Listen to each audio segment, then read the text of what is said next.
अस्सलाम वालेकुम। मैं हूँ साइमा इसहाक। आलमी अदब से आज एक बरतानवी अफसाना लेकर हाजिर हुई हूँ जिसे तहरीर किया है जॉन हैरिस ने और उसका उर्दू तर्जुमा किया है अखलाक अहमद ने। अफसाने का उन्वान है दस्ते लर्जा। आज भी ख्वाब का अंजाम बहुत भूंडा हुआ। मुजरिम हथियार डालने के बाद उसके कदमों में गिरकर माफ़ी मांगने ही वाला था कि अचानक उसकी बीवी मार्था ने उसे झंझोड़ा। उठ जाओ कोल्ट, वो गंजा तुमसे मिलने आया है। कोल्ट ने आंखें खोलकर एक नज़र घड़ी पर और दूसरी नज़र बीवी पर डाली। दोनों तरफ कहर आलूदगी थी। अभी सिर्फ 10 बजे हैं, कोल्ट गुर्राया। और हाँ सुनो, मैं फिर जता रहा हूँ कि मेरे दोस्तों के सिलसिले में तुम्हारा तर्ज तखातुब दुरुस्त और मुहज़्ज़ब नहीं है। मार्था ने कोल्ट के गज़बनाक लहजे का कोई असर लिए बगैर कहा, 2 बातें याद रखा करो कोल्ट। पहली ये कि अब तुम पुलिस के सरबराह नहीं हो, और दूसरी बात ये कि मैं तुम्हारी बीवी हूं, कोई मुजरिम नहीं कि तुम्हारी पाटदार आवाज से कांपने लगूं। माफ करना प्यारी, मैं मजबूर हूं। ये लहजा मेरी आदत बन चुका है, बुरा ना माना करो। कोल्ट ने अपने सफेद बाल उंगलियों से सवारे। दरअसल तुमने खुद भी तो घर को थाना बना रखा है। मैं और एलिज़ाबेथ यहाँ मुलजिमों की तरह। कोल्ट, मार्था ने याद दिलाया, वो गंजा, मेरा मतलब है नया पुलिस चीफ, बैठक में तुम्हारा इंतजार कर रहा है। अच्छा, कोल्ट ने उठते हुए कहा, जा रहा हूँ। 3 मिनट के अंदर अंदर अगर हम दोनों को कॉफी न मिली तो तुम्हें बावर्ची खाने के हवालात में। वो हंसा और किसी जवाबी फ़िक्रे से कबल कमरे से निकल गया। बैठक में मौजूद चीफ इंस्पेक्टर टेलर अपना बेआबो गया सर थामे परेशान बैठा था। कोल्ट की आहट सुनते ही वो उछल कर खड़ा हो गया और बगैर किसी तमहीद के बोला, मैं मरने वाला हूँ कोल्ट। किसी भी दिन खबर पढ़ लेना कि मैंने खुदकुशी कर ली है, या मेरे दिमाग की रग फट गई है, या मेरा दिल चलते चलते बैठ गया है। कोल्ट ने उंगलियां चटखाई, जमा ही ली, छत देखी और सोफे पर बैठते हुए टेलर से कहा, गालिबन तुम्हारा ख्याल है कि मैंने मुलाजमत से सुबुकदोशी के बाद तजहीज़ व तदफीन का कोई इदारा कायम कर लिया है। टेलर ने उसकी बात नज़रअंदाज कर दी। ये शहर मुझे खा जाएगा मेरे दोस्त। ये शहर हर पुलिस वाले को खा जाता है। यहाँ हर गली के मोड़ पर चोर, हर सड़क पर उचक्के, डाकू, कातिल और फरेबी रहते हैं। ये सब मेरे आसाब के, मेरी नौकरी और मेरी जिंदगी के दुश्मन हैं। मैं हर सुबह हैरान होता हूँ कि रात को मैं मर क्यों नहीं गया। हर रात सोचता हूँ कि मैं एक दिन और जिंदा कैसे रह लिया। यकीन करो, मैं शहर का चीफ इंस्पेक्टर नहीं, एक चलती फिरती लाश हूँ। मेरी जिंदगी। टेलर, कोल्ट ने हाथ उठाकर कहा, अपना मुद्दा कम से कम अल्फाज में बयान करो, फिर कॉफी पियो और चलते फिरते नजर आओ। मेरी बीवी और बेटी मेरी सुबुकदोशी के बाद पुलिस वालों के साथ मेरा उठना बैठना पसंद नहीं करती। कोई शरीफ आदमी पसंद नहीं करता। इंस्पेक्टर टेलर ने कोल्ट को ऐसे देखा जैसे कोई मरने वाला अपने कातिल को देखता है। कोल्ट, में एक इंतहाई अहम मसले में तुम्हारे पास आया हूँ। दरअसल उसकी बात अधूरी रह गई। मार्था ट्रे में कॉफ़ी लेकर अंदर दाखिल हुई। टेलर मुस्कुराया, hello Martha. Hello Taylor, Martha ने खुश्क गले से कहा, कैसे हो? बस नौकरी में फंसा हुआ हूँ। टेलर ने इंकिसार से सर झुका लिया। मैं इसीलिए जल्दी कॉफी ले आई। मार्था की आवाज में बला की काट थी। मुझे मालूम है कि तुम बेहद मसरूफ आदमी हो, तुम्हें फौरन दफ्तर रवाना होना होगा। सन्नाटा सा छा गया। इंस्पेक्टर टेलर ने फजा खुशगवार बनाने की आखिरी कोशिश की। एलिज़ाबेथ कहाँ है? कहाँ हो सकती है? मार्था ने सड़महरी से अपनी लड़की के मुताल्लिक जवाब दिया। दफ्तर गई है। फिर उसने अपने शौहर कोल को मुखातिब करके कहा, बराए मेहरबानी गुफ्तगू से ज़रा जल्दी फारिग हो जाओ। नाश्ते के बाद तुम्हें मेरे साथ बाजार चलना है। मार्था के जाने के बाद भी दोनों कुछ देर खामोश रहे।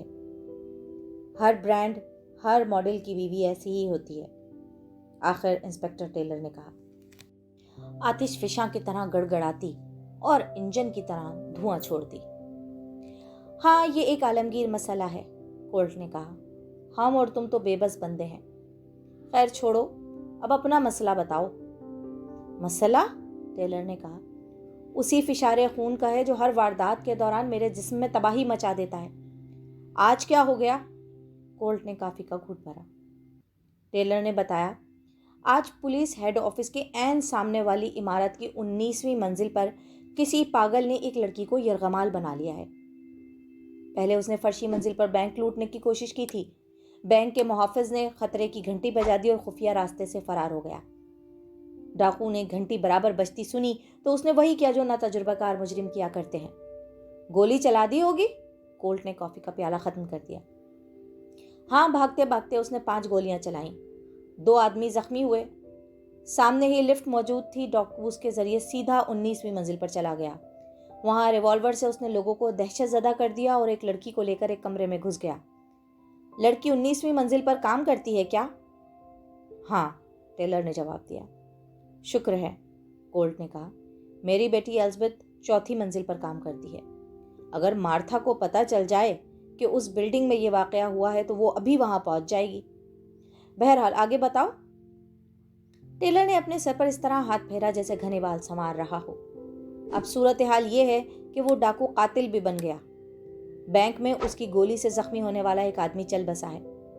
ڈاکو کے ریوالور میں اب صرف ایک گولی بچی ہے اور صرف ایک گولی کے باعث وہ بے گناہ لڑکی کی جان خطرے میں ہے۔ تم خود پولیس چیف رہ چکے ہو کولٹ، ایسے لوگوں کی نفسیات تمہیں خوب معلوم ہے۔ وہ پاگل آخری سانس تک لڑنے کا عہد کر چکا ہے۔ وہ جانتا ہے کہ عمارت سے فرار ہونا ناممکن ہے کیونکہ عمارت خالی ہو چکی ہے اور نیچے پولیس شکاری کتوں کی طرح مستعد کھڑی ہے۔ تم نے اسے انتباہ کیا؟ لاؤڈ اسپیکر پر چیختے چیختے میری آواز بیٹھ گئی بھائی، ٹیلر نے ہوا میں مکہ لہرایا۔ لیکن وہ الو کا پٹھا کسی قیمت پر ہتھیار ڈالنے یا لڑکی کو چھوڑنے پر رضامند نہیں ہے۔ دوسری مصیبت یہ ہے کہ اخباری نمائندوں کی فوج ظفر موج وہاں پہنچ چکی ہے۔ وہ سب بار بار پوچھ رہے ہیں کہ لڑکی کو بچانے کی کوشش کیوں نہیں کی جاتی۔ بات معقول ہے، کولٹ نے کہا۔ واقعی کوشش کیوں نہیں کی جاتی؟ کوشش کی ایک ہی صورت ہے، ٹیلر نے کولٹ کی طرف جھک کے کہا، اور وہ یہ کہ پولیس ہیڈ آفس کی 19ویں منزل سے سامنے کی عمارت میں کھڑکی کے شیشے کے پار کھڑے ہوئے ڈاکو کو گولی سے اڑا دیا جائے۔ یہ کوئی مشکل کام نہیں ہے، لیکن وہ سور کا بچہ اس لڑکی کو اپنی پناہ بنائے ہوئے ہے۔ وہ ٹہلتا بھی ہے تو اس بیچاری کو ساتھ ساتھ گھسیٹتا پھرتا ہے اور بیٹھتا ہے تو اسے اپنے سامنے بٹھا لیتا ہے۔ وہ اچھی طرح جانتا ہے کہ اس کا نشانہ لینے کی کوشش کی جا سکتی ہے۔ اچھا، کولٹ سمجھ گیا، اسی لیے تم آسمانی بلا کی طرح مجھ پر نازل ہوئے ہو۔ تم یہی چاہتے ہو نا کہ میں تمہارے ساتھ چلوں اور ڈاکو کا نشانہ لوں؟ ہاں، ٹیلر نے عاجزی سے اعتراف کیا۔ اس شہر میں تمہارے سوا کسی کے نشانے پر اتنا بھروسہ نہیں کیا جا سکتا۔ میں چاہتا ہوں کہ نہ بابا نہ، میں باز آیا۔ کولٹ نے ہاتھ اٹھایا۔ میں ملازمت سے سبکدوش ہو چکا ہوں اور بوڑھا ہو گیا ہوں۔ میرا نشانہ پہلے جیسا نہیں رہا۔ تم جانتے ہو میرے ہاتھوں میں لرزش بھی آ چکی ہے۔ دوسری بات یہ ہے کہ اب میں کسی خونی ڈرامے میں حصہ لینے کو تیار نہیں ہوں۔ کولٹ، انسپکٹر ٹیلر بولا، یہ ایک معصوم لڑکی کی زندگی کا سوال ہے۔ تم اتنے بے حس نہیں ہو۔ میں نے 27 سال تمہارے ساتھ کام کیا ہے۔ میں جانتا ہوں کہ تم انسانی جان کی قدر و قیمت اچھی طرح سمجھتے ہو۔ اس لڑکی نے ابھی دنیا میں کچھ نہیں دیکھا ہے۔ کولٹ، فرض کرو اگر اس غریب کی جگہ تمہاری بیٹی الزبتھ ہوتی تو تم کیا کرتے؟ کیا اسی طرح صاف انکار کر دیتے؟ کولٹ کے ہونٹ ہلے لیکن کوئی آواز نہیں نکلی۔ اس نے غصے سے سر ہلایا اور کھڑا ہو گیا۔ چلو۔ دوسرے کمرے میں مارتھا موسیقی سے لطف اندوز ہو رہی تھی۔ کولٹ اور ٹیلر دبے پاؤں باہر نکل گئے۔ کولٹ کا پولیس ہیڈ آفس پہنچنا تھا کہ سابق پولیس چیف کے سابق ماتحت بوکھلاہٹ میں ادھر سے ادھر دوڑنے لگے۔ اسے تعظیم کے انداز میں خوش آمدید کہا گیا۔ کولٹ ابھی پہلی ہی منزل پر تھا کہ اس کے آنے کی خبر 28ویں منزل تک پہنچ گئی۔ علاقے کے انسپکٹر نے کولٹ کو دیکھ کر فی البدیہہ سپاس نامے کا آغاز کر دیا اور کولٹ کی آمد کو اپنی خوش نصیبی اور کامیابی کی نوید قرار دینے لگا۔ کولٹ نے اس پر ایک قہر آلود نظر ڈالی تو وہ چپ ہو گیا۔ 19ویں منزل پر کون ہے؟ کولٹ نے پلٹ کے چیف انسپکٹر ٹیلر سے سوال کیا۔ 3 نشانے باز ہیں، ٹیلر نے بتایا۔ کولٹ لفٹ کی طرف بڑھا۔ اس کے پیچھے پولیس افسروں کا ہجوم تھا۔ 12 آدمی والی لفٹ میں 18 آدمی سوار ہو گئے، لہٰذا 3 افسروں کو چیف انسپکٹر کی برہمی کے باعث اور 3 کو جونیئر ہونے کے سبب بے آبرو ہو کر نکلنا پڑا۔ 19वीं मंजिल पर इंस्पेक्टर टेलर कोल्ड को एक छोटे से कमरे में ले गया। कमरे में चंद मेज़ें थीं और टाइपराइटर पड़े हुए थे। कमरे की बत्तियां बंद थीं, हर जानिब नीम तारीकी थी। कमरे में 3 खिड़कियां थीं, तीनों पर पर्दे पड़े थे और पुलिस के 3 निशानची वहां राइफल संभाले मुस्तैद बैठे थे। इंस्पेक्टर टेलर ने एक पर्दे को जरा सा खिसकाकर कोल्ट को सामने वाली इमारत दिखाई। कोल्ट ने इमारत के उस कमरे की खिड़की देखी। शीशों के पार देखना मुश्किल नहीं था। टेलर ने पीछे से आहिस्तगी के साथ कहा, सफेद कमीज में डाकू है और नील लिबास में लड़की। डाकू ने लड़की को अपने साथ बिठा रखा था। वो दोनों एक मेज पर बैठे थे। डाकू के हाथ में रिवॉल्वर था। कोल्ट ने पर्दा बराबर किया और मुड़कर टेलर से पूछा, कमरे में टेलीफोन भी नजर आ रहा है, तुमने डाकू से बात की? इंस्पेक्टर टेलर ने हैरत से कोल्ट को देखा, फिर पर्दा हटाकर बाहर नजर डाली। खफ्फत से उसका चेहरा सुर्ख हो गया। दरअसल मुझे ख्याल ही नहीं आया। नंबर मिलवाओ, कोल्ट ने सख्त लहजे में कहा, जल्दी। करीबी मेज पर रखे हुए फोन से इंस्पेक्टर ने ऑपरेटर को हिदायत दी। कुछ देर बाद घंटी बजी। कोल्ट ने फोन उठाया और पर्दा थोड़ा सा हटाकर सड़क के पार कमरे पर निगाह डाली। डाकू ने लड़की को एक झटके से उठाया और उसे साथ लेकर फोन की तरफ बढ़ा। इतने फासले से उसका नाक नक्शा पहचानना मुश्किल था, लेकिन वो जवान था और लड़की भी नौउम्र थी। कौन है? कोल्ट के कानों में डाकू की करख्त आवाज सुनाई दी। मैं तुमसे कुछ बात करना चाहता हूँ नौजवान, कोल्ट ने कहा। इर्द गिर्द खड़े हुए पुलिस अफसरों ने एक मुद्दत के बाद साबिक पुलिस चीफ की वो गरजदार आवाज सुनी जो बड़े बड़े मुजरिमों को लर्जा देती थी। क्या बात करनी है? डाकू चीखा। तुम कौन हो? मैं तुम्हारा दोस्त हूं, कोल्ट ने बाहर देखते हुए कहा। दोस्त? डाकू हंसा। अब मेरा कोई दोस्त नहीं है, सिर्फ दुश्मन रह गए हैं, हर जानिब, हर जगह। तिफलाना बातें ना करो, कोल्ट ने कहा। अगर तुम हथियार डाल दो और लड़की को छोड़ दो तो ये मामला यहीं खत्म हो सकता है। मैं वादा करता हूं कि तुम्हें ज्यादा से ज्यादा 3 माह की कैद होगी। डाकू ने गाली देकर कहा, मुझे बेवकूफ बना रहे हो? मैं रेडियो पर सब सुन चुका हूं। बैंक का जख्मी मर चुका है, फिर भी तुम मुझे 3 माह की कैद का झांसा दे रहे हो? इसके बावजूद हथियार डालने में तुम्हारा फायदा है। कोल्ट मुस्तैल नहीं हुआ। तुमने बैंक में बेसोचे समझे अंधाधुंध गोलियां चलाई थी। तुम्हारा मकसद किसी को हलाक करना नहीं था। इस सूरत में इत्तेफाक से कोई मर जाए तो कातिल को उम्र कैद नहीं होती। अदालत उसे पागलपन की बुनियाद पर रियायत देती है। लेकिन अब अगर तुमने लड़की को मारने की कोशिश की तो ये एक सोचा समझा कत्ल होगा। मुझे चक्कर मत दो मिस्टर, डाकू ने कहा। जिंदा रहने का लालच वहाँ कारगर होता है जहाँ जिंदा रहने की ख्वाहिश हो। मैं अपने सारे रास्ते खुद बंद कर चुका हूँ। ये मत पूछना कि कैसे। मैं तुम्हें अपनी दर्द भरी दास्तान सुनाने का कोई इरादा नहीं रखता। और लड़की? कोल्ट ने कहा, उसका क्या कसूर है? इसी की बदौलत तो मैं अब तक जिंदा हूँ। फोन में उसकी जहरीली हंसी उभरी। वरना तुम लोग मुझे 2 घंटे पहले मार डालते। इस वक्त मैं तुम लोगों की मर्जी के खिलाफ जिंदा हूँ। अब ये फैसला मुझे करना है कि कितनी देर तक। तुम अभी नौजवान हो, कोल्ट ने कहा। अभी तुम्हें ज़िंदगी में बहुत कुछ देखना है, बहुत कुछ करना है। मायूसी का ये वक्त बहुत जल्द ख़त्म हो जाएगा। फिर तुम महसूस करोगे कि मैं कुछ महसूस नहीं करूँगा। डाकू चिल्लाया। बकवास बंद करो, नहीं तो मैं इसी वक्त में लड़की को गोली मारकर खुद नीचे छलांग लगा दूंगा। कोल्ट ने रिसीवर पटकने की आवाज़ सुनी। डाकू ने लड़की के बालों को झटका देकर उसे दूसरी जानिब घसीटा। कोल्ट ने फ़ोन रखकर टेलर की तरफ देखा। सबकी नज़रें कोल्ट पर मरकूज थीं। वो लड़की को मार देगा, कोल्ट ने आहिस्ता से ख्याल जाहिर किया। इंस्पेक्टर टेलर ने घबरा कर पूछा, फिर? कोल्ट ने खिड़की के पास बैठे हुए एक नौजवान निशानेबाज से राइफल ले ली। बाहर सब लोग। एक एक करके सब बाहर निकल गए। इंस्पेक्टर टेलर अंदर से दरवाज़ा बंद करने लगा। टेलर, कोल्ट ने सर्द लहजे में कहा, मैंने सब लोग कहा है। इंस्पेक्टर टेलर ने सादतमंदी से सर हिलाया और दरवाज़ा खोलकर बाहर निकल गया। कोल्ट ने पर्दा सरकाकर बाहर देखा। डाकू की सफ़ेद कमीज़ नज़र आ रही थी, मगर वो लड़की की आड़ में बैठा था। एक अरसे बाद कोल्ट ने निशाना लिया और अपने खून की गर्दिश तेज़ होती महसूस हुई। ज़िंदगी में कई मर्तबा वो ऐसे मौक़ों से दो चार हो चुका था। मुजरिम हमेशा यही करते थे। कोई सेल्समैन, कोई क्लर्क, कोई आम आदमी, कोई मासूम लड़की, यही लोग यरगमाल बनते थे।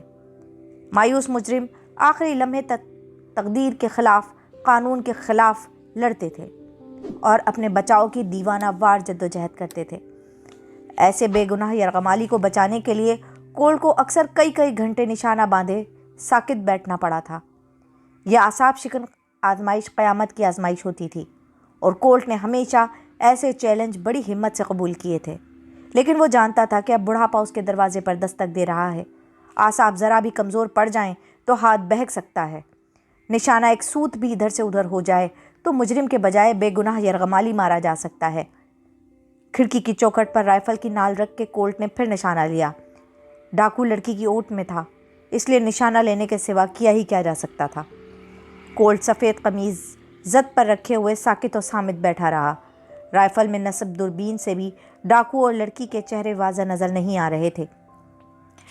5 मिनट गुजर गए, 10 मिनट गुजर गए। 2 मरतबा कोल्ट ने हथेलियों और पेशानी पर नमूदार होने वाला पसीना साफ किया। आखिर डाकू उठा। लड़की भी एक झटके से उठी। शायद डाकू उसका हाथ मरोड़े हुए था। दोनों कमरे के दूसरे सिरे पर गए। डाकू ने शायद पानी पिया। कोल्ट ने दूरबीन से लड़की को सर हिलाते देखा।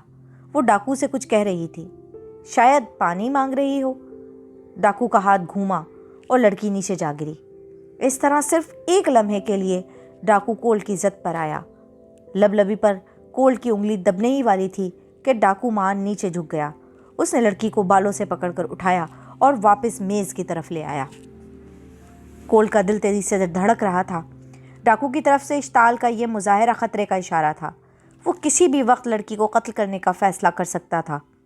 कोल्ट ने उंगलियों में हल्की सी कपकपाहट महसूस की। उसने बाईं हाथ से चेहरे का पसीना पोंछा और फिर निशाना लिया। लड़की सर झुकाए हुए गालिबन रो रही थी। डाकू उसके पास खड़ा हुआ कुछ बोल रहा था। हो सकता है वो दुरुस्त लहजे में लड़की को बुरा भला कह रहा हो। राइफल पर कोल्ट की गिरफ्त मजबूत हो गई। फैसले की घड़ी करीब आ रही थी। डाकू गजबनाक होता जा रहा था। मायूसी ने गोया उसे अब पूरी तरह घेर लिया था।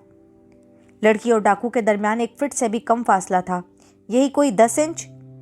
आधी सफ़ेद कमीज नीले लिबास के पीछे थी, लेकिन डाकू का चेहरा लड़की के चेहरे से दूर था। कोल्ट ने रगों में दौड़ती हुई सनसनी पर काबू पाके फिर निशाना बांधा। डाकू हाथ हिला हिलाकर कुछ बक रहा था और पागलों की तरह चिल्ला रहा था। कोल्ट ने निचला होठ दांतों में दबाया और लबलबी पर गिरफ्त बढ़ा दी। सामने की इमारत उसे झूमती मालूम होने लगी और वो खिड़की हिचकोले खाने लगी। कोल्ट ने सर झटका। इमारत मुंजमद हो गई। ये बुढ़ापा है प्यारे कोल्ट, उसने अपने आप से कहा। बुढ़ापे में यही होता है। खौफ हर तरफ साए की तरह फैलने लगा। क्या होगा अगर गोली हदफ तक न पहुंची? वो जुनूनी शख्स लड़की का खून कर देगा। कोल्ट ने अपना दिल किसी वहशियाना ताल पर धड़कता महसूस किया। डाकू बदस्तूर हाथ हिला हिलाकर चीख रहा था। मायूसी और जुनून का आखिरी लम्हा आ गया था। ऐसी हालत में कोल्ट ने हज़ारों कातिलों को गोलियां चलाते और इंसानों को बेदरीग कत्ल करते देखा था। उसने आखिरी मर्तबा निशाना लिया। सफ़ेद और नीला लिबास एक दूसरे के बहुत करीब थे, तकरीबन 8 इंच की दूरी पर, या ज़्यादा से ज़्यादा 10 इंच की दूरी होगी। अब सोचने और गौर करने का वक्त गुजर चुका था। डाकू ने लड़की को थप्पड़ मारा। नीला लिबास उछलकर पीछे हटा। सफ़ेद कमीज सामने आ गई। कोल्ट की उंगली एकदम लबलबी पर दब गई। एक धमाका हुआ। शीशा टूटने की आवाज़ आई। साथ ही कोल्ट ने लड़की की चीख सुनी। कोल्ट को ऐसा लगा जैसे वो किसी गहरे कुएं में गिर रहा हो। उसने छत घूमती हुई, फर्श करीब आते हुए और राइफल गिरती हुई महसूस की। लड़की की चीख कमरे के सन्नाटे में बाज़गश्त बनकर गूंजती रही। फिर चिड़चिड़ाहट से कमरे का दरवाज़ा खुला। बाहर लोग चीख रहे थे और इधर उधर भाग रहे थे। कोल्ट ने इंस्पेक्टर टेलर की आवाज़ सुनी। टेलर ने उसे सहारा देकर उठाया। शुक्रिया कोल्ट, उसकी आवाज़ में खुशी थी। क्या कमाल का निशाना है तुम्हारा, वाह। कोल्ट ने धुंधले धुंधले हौले में टेलर का चेहरा देखा। वो मुस्कुरा रहा था। उसके पीछे खड़े हुए पुलिस अफसर 27 से कोल्ट को देख रहे थे। चेहरे कभी वाज़ा हो जाते, कभी गैर वाज़ा। कोल्ट ने हाथ बढ़ाया। किसी ने उसे सहारा दिया और वो उठ खड़ा हुआ। सर झटक कर उसने सामने देखा। अचानक कोल्ट का हाथ बिजली की तरह घूमा اس کا گھونسا انسپکٹر ٹیلر کے منہ پر پڑا تھا۔ ٹیلر الٹ کر پیچھے جا گرا۔ کولٹ چلایا، کتے کی اولاد! کمرے میں سناٹا چھا گیا۔ ٹیلر اٹھا اور اس نے خاموشی سے اپنے ہونٹوں سے بہنے والا خون صاف کیا۔ کولٹ کی نظروں میں کمرہ پھر ڈولنے لگا۔ چھت جیسے گھوم رہی تھی، اس پر غشی طاری ہونے لگی۔ اسی عالم میں اس نے انسپکٹر ٹیلر کی آواز سنی، مجھے معاف کر دینا کولٹ، میں تمہیں کس طرح بتا سکتا تھا کہ وہ لڑکی تمہاری بیٹی الزبتھ ہے؟